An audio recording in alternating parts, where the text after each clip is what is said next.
तुकाराम महाराज बहुजन समाजातील या थोर महापुरुषांना वंदन करून आज या ठिकाणी ओबीसीचं आरक्षण आमचं राजकीय आरक्षण धोक्यात आलेलं आहे आणि ते आम्हाला पूर्ववत मिळावं म्हणून समता परिषदेच्या वतीने आणि एकूणच ओबीसी समाजाच्या ज्या संघटना आहेत त्या संघटनेच्या वतीने आज आपण पहिल्यांदा एल्गार काढतो आहोत भावांनो.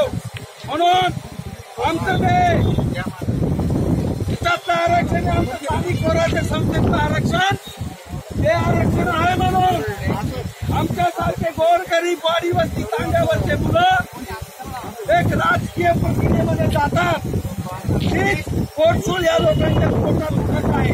म्हणून गावानो आज आपण जे आरक्षण मागतोय ते आरक्षण ब्रिटिश साहेबांनी आपल्याला दिलेलं आहे मंडल आयोगाच्या मार्फत आणि महाराष्ट्रामध्ये ज्या स्थानिक स्वराज्य संस्थांची निर्मिती झाली आहे ग्रामपंचायत पंचायत समिती जिल्हा परिषद त्याची निर्मिती वसंतराव नाईक साहेबांनी केलेली आहे स्थानिक स्वराज्य संस्थेची आणि ज्या जिल्हा परिषदच्या अध्यक्षाला राज्यमंत्री पदाचा दर्जा देऊन लाल दिवा देणारे दुसरे मुख्यमंत्री सुधाकरराव नाईक साहेब हे सगळे बहुजन समाजाचे नेते होते म्हणून आपल्याला या सुविधा मिळाल्या.